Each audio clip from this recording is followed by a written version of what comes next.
Good morning, traders. Welcome back to another video of pre-market analysis. നമുക്ക് നമ്മുടെ ഇന്നത്തെ trade plan പറയുന്നതിന് മുമ്പായിട്ട് ഇന്നലെ നമ്മൾ പറഞ്ഞ ട്രേഡ് പ്ലാനും നമ്മൾ പറഞ്ഞ കീ ലെവൽസ് ഒക്കെ മാർക്കറ്റിൽ എത്രത്തോളം വർക്കൗട്ട് ആയി എന്ന് നമുക്ക് നോക്കിയിട്ട് ഇന്നത്തെ പ്ലാനിലേക്ക് നമുക്ക് പോകാം. ഇന്നലെ നമ്മൾ യൂറോസിറ്റിയിൽ പറഞ്ഞ വ്യൂ ബുള്ളിഷ് ആയിരുന്നു. അതിന് one of the main reason എന്ന് വെച്ചിട്ടുണ്ടെങ്കിൽ ഈ ഒരു FEGയിൽ വന്ന് മിറ്റിഗേറ്റ് ചെയ്യാനുള്ള ഒരു പ്രോബബിലിറ്റിനെ പറ്റി ഞാൻ ഇന്നലെ സംസാരിച്ചിട്ടുണ്ടായിരുന്നു. പിന്നെ ആ ഒരു ബുള്ളിഷ് FEG ഫെയിൽ ആവാനുള്ള ചാൻസിനെ പറ്റി ഞാൻ ഇന്നലെ പറഞ്ഞിട്ടുണ്ടായിരുന്നു. കാരണം വൺ ഡേ ഫ്രെയിം നോക്കുമ്പോൾ ഇവിടെ ഒരു ബെയറിഷ് പോയിന്റ് ഓഫ് ഇൻട്രസ്റ്റ് ഉണ്ട്. ഇന്നലത്തെ പ്രീ മാർക്കറ്റ് അനാലിസിസ് കാണാത്തവരുണ്ടെങ്കിൽ കണ്ടാൽ മതി. അത് ഞാൻ മെൻഷൻ ചെയ്തിട്ടുണ്ട്. ഈ ഒരു ബെയറിഷ് പോയിന്റ് ഓഫ് ഇൻട്രസ്റ്റിൽ മാർക്കറ്റ് വന്ന് നല്ല രീതിയിൽ റിജക്റ്റ് ചെയ്യാനാണ്, അവിടെ നല്ല ഇംബാലൻസസ് ക്രിയേറ്റ് ചെയ്യണമെന്നുണ്ടെങ്കിൽ ഡെഫിനറ്റ്ലി ഫോളോ ആവുമെന്ന് ഞാൻ പറഞ്ഞിട്ടുണ്ടായിരുന്നു. അപ്പോൾ അതായിരുന്നു ആക്ച്വലി സംഭവിച്ചത്. അതായത് ബൈ വ്യൂ നമ്മൾ ഉദ്ദേശിച്ചതുപോലെ വർക്കൗട്ട് ആയില്ല, പക്ഷേ നമ്മൾ സെൽ വ്യൂ ആയിരുന്നു ഇന്നലെ മാർക്കറ്റ് നല്ല രീതിയിൽ വർക്ക് ചെയ്തത്. ആ ഒരു ബെയറിഷ് പോയിന്റ് ഓഫ് ഇൻട്രസ്റ്റിലായിരുന്നു മാർക്കറ്റ് ഇന്നലെ നല്ല ഇംബാലൻസസ് ഇവിടെ ക്രിയേറ്റ് ചെയ്തിട്ടുണ്ട് ലോ ടൈം ഫ്രെയിംസിൽ. അവിടെ നിന്നാണ് മാർക്കറ്റ് നല്ല രീതിയിൽ ഒരു ഫോള് തന്നേക്കണത്. പിന്നെ ഞാൻ പറഞ്ഞിട്ടുണ്ടായിരുന്നു ഇന്നലെ CPI ഉള്ള ദിവസം വരുന്നത്, അതുകൊണ്ട് തന്നെ ട്രേഡുകൾ അവോയ്ഡ് ചെയ്യാനായിരിക്കും ബെറ്റർ. കാരണം നിങ്ങൾക്ക് ഇപ്പോൾ നോക്കിക്കഴിഞ്ഞാൽ കാണാം, ലണ്ടൻ സെഷനിൽ പക്കാ റേഞ്ചിങ് ആയിരുന്നു മാർക്കറ്റിൽ, ന്യൂയോർക്കിലായിരുന്നു ഇത്രയും വലിയൊരു ഫോളോ തന്നേക്കണത്. സോ ഇങ്ങനത്തെ മാർക്കറ്റുകളൊക്കെ അവോയ്ഡ് ചെയ്യുന്നത് തന്നെയായിരിക്കും ഏറ്റവും ബെറ്റർ. അല്ലാന്നുണ്ടെങ്കിൽ വളരെ നിസ്സാരം ലോട്ട് സൈസിലൊക്കെ ട്രേഡ് പാർട്ടിസിപ്പേറ്റ് ചെയ്യുക. കാരണം അക്കൗണ്ട് ഈവൻ നമുക്കറിയാലോ, ഈ ഒരു ട്രേഡിംഗ് എന്ന് പറയുന്നത് എത്രയൊക്കെ പറഞ്ഞാലും ഒരു ഹ്യൂമൻ എററോ എന്തെങ്കിലും വന്നാൽ തന്നെ ഒരു ചെറിയൊരു എറർ വന്നാൽ മതി നമ്മുടെ എൻ്റെ അക്കൗണ്ട് തന്നെ അടിച്ചു പോകാനായിട്ട്. സോ അതുകൊണ്ട് തന്നെ ഇതുപോലുള്ള മേജർ ന്യൂസ് ഇവൻസ് ഒക്കെ ഒഴിവാക്കണമായിരിക്കും ബെറ്റർ. നമുക്ക് അതിൻ്റെ ആവശ്യമില്ല. അല്ലാതെ തന്നെയുള്ള ഇതുപോലത്തുള്ള നോർമൽ മാർക്കറ്റ് മൊമെൻറ്റ്സ് തന്നെ അതിൻ്റെ തന്നെ മൊമെൻറ്റം എങ്ങനെ, അതിൻ്റെ അഡ്വാൻറ്റേജ് എങ്ങനെ എടുക്കാമെന്ന് നമ്മൾ ഓൾറെഡി ഡിസ്കസ് ചെയ്യാനുണ്ട്.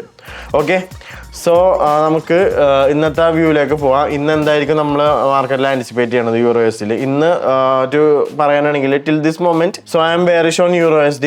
ബുള്ളിഷ് ആവാൻ മാത്രം റീസൺസ് ഒന്നും ഇതുവരെ കിട്ടിയിട്ടില്ല. ഞാൻ കീ വാച്ച് ചെയ്യുന്ന ഏരിയാസ് ഞാൻ ജസ്റ്റ് പറഞ്ഞുതരാം. ഇതൊരു ബെയറിഷ് പോയിന്റ് ഓഫ് ഇൻട്രസ്റ്റ് ആണ് ഈ കാണുന്നത്. ഈ ഒരു ഏരിയയിൽ നിന്നും ഞാൻ മാർക്കറ്റ് ഷോർട്ട് ആൻറ്റിസിപ്പേറ്റ് ചെയ്യുന്നുണ്ട്. ഈ ഒരു ഏരിയയും ഈ രണ്ട് ഏരിയാസാണ് key point bearish point of interest ആയിട്ട് ഞാൻ ഇന്നത്തേക്ക് വേണ്ടി കാണുന്നത്. ഇപ്പോൾ നിങ്ങൾക്ക് നോക്കിക്കഴിഞ്ഞാൽ കാണാം, ഇപ്പോൾ ലണ്ടൻ കിൽ സോൺ ഓപ്പൺ ചെയ്തിട്ടില്ല. ന്യൂയോർക്ക് ടൈം 1:11, അതായത് ഇന്ത്യൻ ടൈം പറയുകയാണെങ്കിൽ രാവിലെ 10:41 ആയിട്ടുള്ളൂ. So London kill zone open ചെയ്യട്ടെ. നമുക്ക് ഇവിടുത്തെ റിയാക്ഷൻസ് വന്നതിനനുസരിച്ച് നമുക്ക് യൂറോസിറ്റിയിൽ ഷോർട്ട്സ് ഞാൻ പേഴ്സണലി ആൻറ്റിസിപ്പേറ്റ് ചെയ്യണമെങ്കിൽ ഞാൻ അങ്ങനെ ആയിരിക്കും എൻ്റെ ഇന്നത്തെ trade plan. So I am bearish on USD. Next one US dollar. നമുക്കിപ്പോൾ USDയിൽ ബെയറിഷ് വ്യൂ കിട്ടിയ സ്ഥിതിക്ക് നമുക്ക് ഡോളറിൽ ബുള്ളിഷ് വ്യൂ കിട്ടണം, എന്നാലേ നമ്മുടെ വ്യൂസ് കറക്റ്റ് ആവുള്ളൂ. സോ നമുക്ക് നോക്കാം ഡോളർ ബുള്ളിഷ് ആണോ അതോ ബെയറിഷ് ആണോ വ്യൂ എന്നുള്ളത്. ബിഫോർ ദാറ്റ് ഇന്നലെ പറഞ്ഞ കീ ഏരിയാസിനെ പറ്റി ഒന്ന് പറയാം. ഞാൻ ഡോളറിൽ ഇന്നലെ ഒരു ഫോൾ ഞാൻ എക്സ്പെക്ട് ചെയ്തിട്ടുണ്ടായിരുന്നു. ഫോൾ ഞാൻ എക്സ്പെക്ട് ചെയ്തെന്ന് വെച്ചിട്ടുണ്ടെങ്കിൽ ഇവിടെ നിന്നുള്ള ഈ ഒരു ഫോൾ ആയിരുന്നു. കാരണം ഇത് നല്ലൊരു പോയിന്റ് ഓഫ് ഇൻട്രസ്റ്റ് ആണ്, ഒരു ബെയറിഷ് പോയിന്റ് ഓഫ് ഇൻട്രസ്റ്റ് ആണ് ഈ മാർക്ക് ചെയ്തേക്കുന്നത്.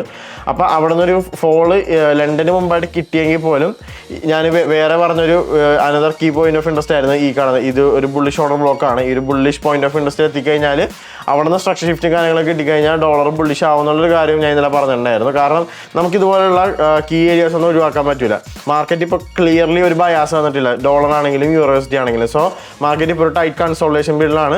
ഒരു ക്ലിയർ ബയാസ് എപ്പോഴാണ് വരുന്നത്, അപ്പോൾ അതിനനുസരിച്ച് ട്രേഡ്സും കാര്യങ്ങളൊക്കെ പറയാം. ഇപ്പോൾ അതുകൊണ്ടാണ് ഈ ഓരോ രണ്ട് സ്ഥലത്തേക്കുള്ള, അതായത് ബുള്ളിഷ് ആണെങ്കിലും ബെയറിഷ് ആണെങ്കിലും രണ്ടിലേക്കുള്ള വ്യൂ ഏകദേശം ഒരേപോലെ പറയണത്. അതായത് രണ്ട് കീ ഏരിയാസും നോക്കണം, ഏത് കീ ഏരിയയിലാണോ മാർക്കറ്റ് ബെറ്റർ ആയിട്ട് പെർഫോം ചെയ്യണത് അതിനനുസരിച്ച് ട്രേഡ്സ് പ്ലാൻ ചെയ്യാം. സോ വാട്ട്സ് നെക്സ്റ്റ് അടുത്തായിട്ട് നോക്കണമെങ്കിൽ, അപ്പോൾ നമ്മൾ ഫൈനലി പറഞ്ഞ ഈ ഒരു bullish point of interest activate ആയി അതിൻ്റെ റിസൾട്ടായിട്ട് ഡോളർ അപ്പായിട്ടുണ്ട്. അവിടെ തന്നെ എക്സാക്ട്ലി ആ ഒരു പോയിന്റ് തന്നെയാണ് അപ്പായേക്കണത്. സോ വാട്ട്സ് നെക്സ്റ്റ് അടുത്തായിട്ട് ഞാൻ പേഴ്സണലി ആൻറ്റിസിപ്പേറ്റ് ചെയ്യണത് ഡോളർ ഒരു ഒരു ചെറിയൊരു ബെയറിഷ്നെസ് വന്നാൽ പോലും ഈ കാണുന്ന ഒരു ബുള്ളിഷ് പോയിന്റ് ഓഫ് ഇൻട്രസ്റ്റ് എത്തിക്കഴിഞ്ഞാൽ ഒരു ബുള്ളിഷ്നെസ് ഞാൻ ഡോളറിൽ ആൻറ്റിസിപ്പേറ്റ് ചെയ്യുന്നുണ്ട്. സോ ദാറ്റ് മീൻസ് ഈ കാണുന്ന ഈ ഒരു ബൈ സൈഡ് ലിക്വിഡിറ്റി ഉണ്ട്, ഈ മുകളിൽ കാണുന്ന ഇതൊരു സെല്ലേഴ്സ് ആക്റ്റീവ് ആവാൻ ചാൻസ് ഉള്ള ഒരു ഏരിയ ആണ്.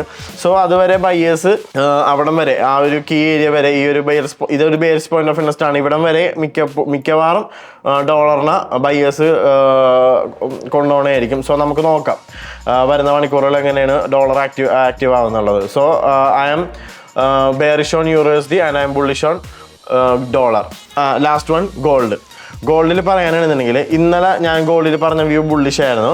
ഇന്നലെ ഏകദേശം ലണ്ടൻ്റെ ടൈമിൽ അത്യാവശ്യം ബുള്ളിഷ്നെസ് തന്നെങ്കിലും ന്യൂയോർക്ക് ടൈം ആയപ്പോഴത്തേക്കും ആ ഒരു ന്യൂസ് വന്നപ്പോൾ ഫോളായി. അതാണ് ന്യൂസിനെ പ്രത്യേകത. ഇവൻ നമുക്ക് ടെക്നിക്കലി എത്ര പെർഫെക്റ്റ് ആയിട്ട് വ്യൂ കിട്ടിയാൽ പോലും എന്താ പറയുക, ന്യൂസ് ഗോൾഡ് പേഴ്സിനെ ഡ്രാഗ് ചെയ്യും. ഇതുപോലെയുള്ള CPI പോലെയുള്ള മേജർ ന്യൂസ് എല്ലാം ഡ്രാഗ് ചെയ്യാനുള്ള ഒരു പോസിബിലിറ്റി ഉണ്ട് അവിടെ. സോ എന്താ പറയുക, ഇന്നലെ നമ്മുടെ വ്യൂ കറക്റ്റ് ആയിരുന്നെങ്കിലും എന്താ പറയുക ആ ഒരു ടൈം ആയപ്പോൾ വീണ്ടും ഡൗൺ ആയി. But we are still bullish on ഗോൾഡിൽ ബെയറിഷ് ആവാൻ മാത്രം റീസൺസ് ഒന്നുമില്ല. നമുക്കിവിടെ വീണ്ടും നല്ല ബൈങ് കിട്ടിയിട്ടുണ്ട്. നിങ്ങൾക്ക് നോക്കിക്കഴിഞ്ഞാൽ കാണാം ആ ന്യൂയോർക്ക് ആ ഒരു ന്യൂസിൻ്റെ ടൈമിൽ മാത്രമേ ആ ഫോൾ സംഭവിച്ചിട്ടുള്ളൂ. ബട്ട് വിത്തിൻ ഫ്യൂ ഹവേഴ്സിനുള്ളിൽ തന്നെ കുറച്ച് മണിക്കൂറുകളിൽ തന്നെ ആ ഒരു ഫോൾ അവിടെ ഗോൾഡ് കവറപ്പ് ചെയ്തിട്ടുണ്ട്. ഗോൾഡിൽ ഇപ്പോഴും ബുള്ളിഷാണ്, ബെയറിഷ് ആവാൻ മാത്രം റീസൺസ് ഒന്നും ഗോൾഡിലില്ല. I am bullish on gold till this buy sell liquidity. ഈ കാണുന്ന ഈ ഒരു ബെയറിഷ് പോയിന്റ് ഓഫ് ഇൻട്രസ്റ്റ് ഉണ്ട് മുകളിലുള്ള, ഇത് നല്ലൊരു പ്രീമിയം ഏരിയ ആണ്. ഇവിടെ എത്തുന്നത് വരെ ഞാൻ ഗോൾഡിൽ ബൈസായി ഞാൻ നോക്കുള്ളൂ. അതിന് ശേഷം അവിടുത്തെ റിയാക്ഷൻസ് നോക്കിയിട്ട് ഗോൾഡിൽ ബൈ നോക്കണോ അതോ സെൽ നോക്കണോ എന്നുള്ളത് ഞാൻ ഡിസൈഡ് ചെയ്യുള്ളൂ. So I M bullish on dollar and gold and I M bearish on USD. Finally നമുക്ക് ഇന്നത്തെ ന്യൂസും കാര്യങ്ങളൊക്കെ നോക്കാം. ഇന്ന് September 12th ആണ്. ഇന്ന് ന്യൂയോർക്ക് ടൈം 8:15 AM, അതായത് ഇന്ത്യൻ ടൈം പറയുമ്പോൾ 5:45 തോന്നുന്നു വൈകിട്ട്.